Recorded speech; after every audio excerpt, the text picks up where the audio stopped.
जब भी मैं चूल्हे के ऊपर तड़का लगाती हूँ मैक्सिमम टाइम ऐसा होता है कि तेल ज़्यादा ही गर्म हो जाता है और मुझे कढ़ाई नीचे उतारनी पड़ती है। और कढ़ाई की शक्ल तो देखो, चूल्हे के ऊपर रखेंगे तो जलेगी, तो तभी तो इसकी शक्ल ऐसी है। सब्ज़ी बनाने के बाद अब टाइम था रोटी बनाने का, तो मम्मी रोटी बना रहे थे। मैंने बोला था मैं बनाती हूँ, लेकिन मम्मी ने मना कर दिया और यहाँ बैठ के मेरे को टॉन्ट मारी है कि तूने अच्छी-अच्छी लकड़ियाँ जला दी और अब बेकार-बेकार रखी हुई है। बारिश की वजह से आज मीनाक्षी को छुट्टी थी, लेकिन मैंने इसको बताया नहीं था। मैंने बोला था कि हम अपनी तरफ से तुझे छुट्टी करा रहे हैं।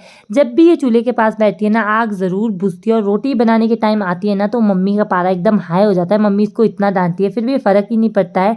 गीतू को जब रोटियां बनाने के लिए बोला तो इसका रिएक्शन देखो, कैसे बोल रही है, मैं नहीं बनाऊंगी, मैं नहीं बनाऊंगी। इसके तो ड्रामे ही ख़त्म नहीं होते हैं। आजकल वर्षा मैडम हिमांशु की क्लास लेने में बिजी है। 3-4 दिनों से कंटिन्यू क्लास लिए ही जा रही है। इस बारिश में हम कर भी क्या सकते थे।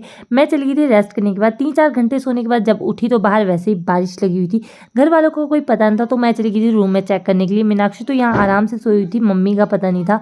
थोड़ी देर बाद जब मीनाक्षी उठी तो मम्मी भी आ गए। मम्मी गए हुए थे चाचू के घर से सामान लाने के लिए।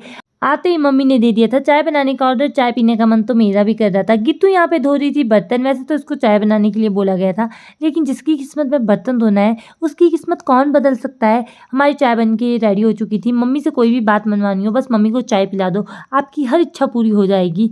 और यहाँ पे मम्मी हमारी एक्टिंग करके बता रहे थे कि हम फ़ोन में कैसे बात करते हैं, और इस टाइम मम्मी इतने फ़नी लग रहे थे।